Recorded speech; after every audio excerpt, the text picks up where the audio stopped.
அஸ்ஸலாமு அலைக்கும். இன்றைக்கி நம்ம மட்டன் பிரியாணி ரொம்ப ஈஸியாக எப்படி ரெடி பண்ணுறதுன்றதை பார்க்க போகிறோம். அதுக்கு நான் இந்தியா கேட் கிளாசிக் ரைஸ் ஒரு 1.5 கிலோ கிட்ட எடுக்க போகிறேன். இந்த மாதிரி கப்பில் ஒரு 6 கப்ஸ், இது வந்து அரைக்கால் படி கப்புன்னு சொல்லுவாங்க. இது வந்து ஒரு கப்புக்கு நான் எவ்வளோ இன்க்ரீடியன்ஸ் போடுறதுன்னு காமிக்கிறேன். இன்றைக்கி நான் செய்ய போகிறது ஒரு 1.5 கிலோ கிட்ட செய்ய போகிறேன். இப்போ நான் வந்து 6 கப் ரைஸ் எடுத்திருக்கேன். பாஸ்மதி ரைஸ் வந்து ஊறின பிறகு கழுவுனா உடஞ்சிரும். அதனால் நம்ம வந்து இது நல்லா கழுவிட்டு மூடி வச்சு ஊற வச்சிடலாம். அதுக்கப்புறம் நம்ம மசாலாலாம் ரெடி பண்ணிக்கிட்டு கடைசியாக நம்ம இதை யூஸ் பண்ண போகிறோம். இப்போ நம்ம பிரியாணிக்கு 1.5 கிலோ அரிசி போட்டிருக்கோம். அதுக்கு ஈக்குவலாக ஒரு 1.5 கிலோ மட்டன் எடுத்து நல்லா கழுவி காய் வடிகட்டில் போட்டு தண்ணி வடிக்க வச்சுருக்கேன். இப்போ நம்ம வந்து கறி தாளிக்க போகிறோம். அதுக்கு இந்த மாதிரி டேபிள் ஸ்பூனில் ஒரு 3 ஸ்பூன் கிட்ட நான் நெய் போட்டுக்கிறேன். ஏன்னா இந்த கறி வந்து நெய்யில் வேகும்போது அதனுடைய டேஸ்ட் ரொம்ப அருமையாக இருக்கும்.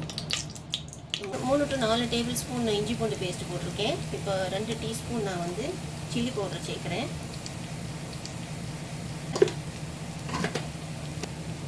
இந்த கறிக்கு தேவையான அளவு உப்பு. அப்புறம் நம்ம அந்த கழுவி வச்ச கறியை வந்து தண்ணியெல்லாம் வடிகட்டி வச்சுக்கோங்க இல்லையா, அந்த கறியை டைரெக்டாக அந்த இதில் போடுறேன் நான். இப்போ வந்து அதை நல்லா கிண்டி விட்டு ஒரு 3 to 4 மினிட்ஸ் நல்லா ஸ்டிப் பண்ணி அப்படியே அது எண்ணெயிலையும் வதங்கட்டும். இந்த கறியை நல்லா நம்ம 3 to 4 மினிட்ஸ் நல்லா கிண்டிட்டு அதுக்கப்புறம் நம்ம அந்த தயிரை வந்து அரைச்சி தான் போடணும், இல்லைனா உங்களுக்கு வந்து திரளாக ஆகிடும். நம்ம தயிர் சேர்த்த பிறகு ஹை ஸ்பீடில் ஒரு விசில் நம்ம விட்டால் போதும். நீங்கள் ரொம்ப வேக வச்சிட்டிங்கன்னா கறி குழஞ்சி போயிடும், உங்களுக்கு வந்து எடுக்க வராது. பிரியாணி சாப்பிடும்போது தேவையான உப்பு செக் பண்ணிவிட்டு இப்போ நான் மூடி வச்சிடுறேன். இப்போ இந்த மெத்தட் ரொம்ப ஈஸியான மெத்தட், உங்களுக்கு குயிக்காகவே நீங்கள் பிரியாணி செஞ்சு முடிச்சிடலாம். இப்போ கறி வெந்துட்டுருக்கு. நம்ம சைடில் வந்து மசாலா தேவையான கிரேவி ரெடி பண்ணுறதுக்கான இன்க்ரீடியன்ஸ் எடுத்திருக்கேன். இப்போ 6 கப்புன்றதுனால நல்லா ஒரு medium to large size onion 6 எடுத்திருக்கேன். சின்ன தக்காளி இருந்தால் ஒரு கப்புக்கு ஒரு தக்காளி போதும். இப்போ 3 தக்காளி தான் எடுத்திருக்கேன், ஏன்னா அது ரொம்ப பெரிய சைஸாக இருக்கிறதுனால. அதே போல் 6 கப்புக்கு 6 பச்சை மிளகாய் எடுத்திருக்கேன். தேவையான அளவு கொத்தமல்லி, புதினா. இப்போ நான் வந்து பிரியாணி தாளிக்கிறதுக்கு இந்த மாதிரி கரண்டியில் 6 கப்பு ரைஸுக்கு 6 கரண்டி வெஜிடபிள் ஆயில் எடுத்திருக்கேன். அதே ஸ்பூனில் ஒரு 3 ஸ்பூன் நெய் போட்டிருக்கேன். பட்டை, கிராம்பு, ஏலக்காய் 6 கப்புக்கு எல்லாம் ஒன்று எடுத்திருக்கேன். 6 ஏலக்காய், 6 பட்டை, 6 கிராம்பு, அதே போல் பே லீவ்ஸ் 6 பீஸ் எடுத்திருக்கேன். பட்டை, கிராம்பு, ஏலக்காய் பொரிஞ்சதும் நம்ம நறுக்கி வச்ச வெங்காயம் ஒன்றா போட்டு நல்லா ப்ரௌனிஷாக வதக்கணும். இப்போ வெங்காயம் நல்லா வதங்கிருச்சு. இந்த வெங்காயம் வதங்குறது தான் உங்களுக்கு கொஞ்சம் டைம் ஆகும். இந்த வெங்காயம் இந்த மாதிரி ப்ரௌனிஷாக வதங்கின உடனே நம்ம இஞ்சி பூண்டு பேஸ்ட்டு சேர்த்துடலாம். 6 கப்புக்கு நான் இப்போ ஒரு இந்த மாதிரி டேபிள் ஸ்பூனில் 6 ஸ்பூன் கிண்டி பார்க்கும்போது வெங்காயத்துக்கு ஈக்குவலண்ட்டாக அந்த இஞ்சி பூண்டு பேஸ்ட் இருக்குது. இந்த ஒரே ஒரு சின்ன டீஸ்பூனோட கம்மி அளவு தான் இது. அதில் வந்து நான் 1 ஸ்பூன் கரம் மசாலா போட்டிருக்கேன். இந்த கரம் மசாலா வந்து பட்டை, கிராம்பு, ஏலக்காய் இதெல்லாம் ஈக்குவல் அமௌண்ட் எடுத்து அரைச்சிக்கலாம். இல்லைனா வேறு எந்த garam masala, star seed, bay leaves இதெல்லாமே போட்டு நான் அரைச்சி வச்சுருக்கேன். உங்களுக்கு அதெல்லாம் கிடைக்கலன்னா பட்டை, கிராம்பு, ஏலக்காய் மட்டும் ஈக்குவல் அமௌண்ட் எடுத்து நீங்கள் மிக்சியிலேயே பொடி பண்ணி வச்சுக்கலாம். இப்போ இஞ்சி பூண்டு பேஸ்ட்டும் நல்லா வதங்கிடுச்சு. இப்போ நான் தக்காளி அரைச்சி சேர்க்குறேன். 3 தக்காளி நல்ல பெருசாக எடுத்துக்கிட்டேன் இல்லையா. குட்டி குட்டி தக்காளினா 6 கப்புக்கு நீங்கள் 6 தக்காளி எடுத்துக்கணும். அதை அரைச்சி இதோட சேர்க்குறேன். இதுவும் நல்லா வதங்கட்டும். வதங்கி எண்ணெய் மேலே வரும். இன்னும் புதினா, கொத்தமல்லி இலை, பச்சை மிளகாலாம் நம்ம சேர்க்கறதுக்கு இருக்கோம். பச்சை மிளகாய் ஏன் நான் ஃபஸ்ட்டே போடலைன்னா அது ரொம்ப வதங்கிடும். இப்போ நம்ம தக்காளி வதங்கின பிறகு தான் பச்சை மிளகாய் போட போகிறோம். கீரி போட்டுட்டா போதும். இப்போ நம்மளுக்கு தக்காளி நல்லா வதங்கி எண்ணெய் மேலே வருது. இப்போ நான் புதினா தேவையான அளவு புதினா, பச்சை மிளகாய், கொத்தமல்லி எல்லாம் இதெல்லாம் போடுறேன். இப்போ நம்மளுக்கு மட்டன் நல்லாவே வெந்து ரெடி ஆயிடுச்சு. நீங்கள் ஒரு விசிலும் விட்டுட்டு சிம்மில் வச்சுட்டு ஒரு விசில் விட்டு 2 விசில் மொத்தம் விட்டுட்டு நீங்கள் பாருங்கள், செக் பண்ணுங்கள்.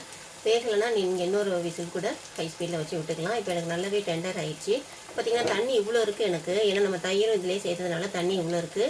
புதுசாக பிரியாணி பண்ணுறவங்களுக்கு வந்து மெஷர்மெண்ட் எவ்வளோன்னு சரியாக கண்டுபிடிக்க தெரியாது. அதனால் நீங்கள் இந்த தண்ணியை ஒரு மெஷர்மெண்ட் கப்பில் ஊற்றி எவ்வளோ இருக்குதுன்னு பார்த்துக்கலாம்.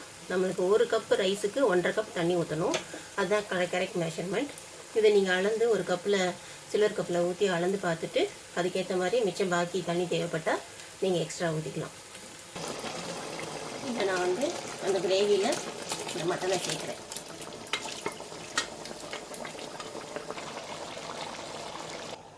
நம்ம எந்த கப்பில் ரைஸ் மெஷர் பண்ணோமோ அதே கப்பில் 1 கப்புக்கு 1.5 கப் தண்ணி ஊற்றி அதில் எவ்வளோ தண்ணி எக்ஸ்ட்ரா தேவைப்படுச்சோ அதையும் அப்படியே ஊற்றி இப்போ நான் இதை கொதிக்க விட்டுட்டு இதுலேயே ரைஸை போட போகிறோம். தண்ணி நல்லா கொதித்து வந்துட்டு இப்போ நம்ம வந்து அரிசியை தண்ணி இல்லாமல் போடணும். தண்ணியோட சேர்த்து போட்டுறக்கூடாது, அப்புறம் தண்ணி அதிகமாகிடுச்சு நம்மளுக்கு பிரியாணி குழஞ்சிடும்.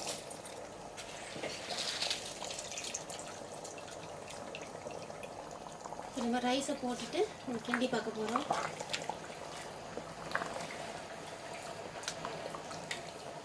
இந்த ஸ்டேஜில் நீங்கள் உப்பு செக் பண்ணிடுங்க. இப்படி கிண்டி பார்க்கும்போது உங்களுக்கு பார்த்தீங்கன்னா தண்ணி அரிசி உங்குற அளவுக்கு நல்லா தண்ணி இருக்குது. இப்போ ஹை ஸ்பீடில் வச்சு நீங்கள் இது பண்ணும்போது கொதிக்க விடும்போது ஒரு 5 to 7 மினிட்ஸில் நம்மளுக்கு தண்ணியெல்லாம் நல்லா வற்றிடும். உங்களுக்கு ரொம்ப டைம் எடுக்குன்னா நீங்கள் ஒருவேளை நிறையா தண்ணி கூட ஊற்றிருக்கலாம். நம்ம ஹை ஸ்பீடில் வச்சு நான் இப்படியே ரொம்ப மைல்டாக தான் கிண்டணும், இல்லைனா அரிசி உடஞ்சி போகும். இப்போ அடியிலையும் அடி பிடிக்காமல் இருக்கிறதுக்கு நம்ம வந்து லைட்டாக சென்டர்லேயும் கிண்டி விட்டுக்கிட்டோம். இதெல்லாம் மரக்கரண்டி வச்சு பண்ணுறதுனால எனக்கு அரிசி உடையாது. தண்ணி நல்லாவே வற்றிருச்சு. நான் இன்னொரு அடுப்பில் வந்து ஒரு 5 மினிட்ஸ்க்கு முன்னாடியே நான் வந்து இந்த பழைய தோசைக்கல்லை ஒன்று காய வச்சுருக்கேன் தம் போடுறதுக்கு. அப்படின்னா தான் அடியில் உங்களுக்கு ஒரு ரைஸ் கூட அடி பிடிக்காமல் உங்களுக்கு எல்லாமே பக்குவமாக வரும். இப்போ நான் இதை வந்து அலுமினியம் ஃபாயில் போட்டு மூடிடுறேன். அலுமினியம் ஃபாயில் போட்டு மூடிட்டு அதுக்கு பாத்திரத்துக்குள்ள மூடி வச்சு மூடிட்டேன். நான் சைட்லேயும் நீங்கள் நல்லா டைட் பண்ணிடுங்க, ஆவி வெளியில் வரக்கூடாது. தம் ஆகிறது ரொம்ப முக்கியம். நான் இதை வந்து இந்த தோசைக்கல் மேலே ஒரு 10 மினிட்ஸ், கல் ஏற்கனவே சூடாகிடுச்சு. கல் சூடாகலைன்னா ஹை ஸ்பீடில் வச்சு நீங்கள் கல்லை ஒரு 5 மினிட்ஸ் சூடு பண்ணிவிட்டு அப்புறம் சிம்மரில் 10 to 15 மினிட்ஸ் நீங்கள் வந்து தம் பண்ணணும். 15 மினிட்ஸ் நீங்கள் தம் பண்ணலாம். தம் பண்ணிவிட்டு நீங்கள் ஓப்பன் பண்ணி பார்க்கும்போது மறுபடியும் ஒரு 10 மினிட்ஸ் கழிச்சு தான் நீங்கள் ஓப்பன் பண்ணி பார்க்கணும். உங்களுக்கு அருமையான பிரியாணி ரெடி ஆகிருக்கும். இப்போ நம்மளுக்கு அருமையான பிரியாணி ரெடி ஆயிடுச்சு. நல்ல ஸ்மெல் இருக்குது, வீடெல்லாம் நல்ல ஸ்மெல் இருக்குது, பிரியாணி ஸ்மெல்லு. இப்போ நம்ம அது எப்படி வந்திருக்குதுன்னு பார்க்கலாம்.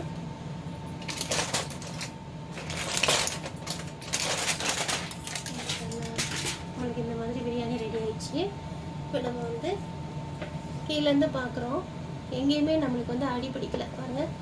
ரொம்ப அழகாக பக்குவமாக வந்திருக்குது, குலையவும் இல்லை, ரொம்ப அழகாக வந்திருக்குது பிரியாணி. இப்போ நம்ம வந்து இதை சர்வ் பண்ணிடலாம்.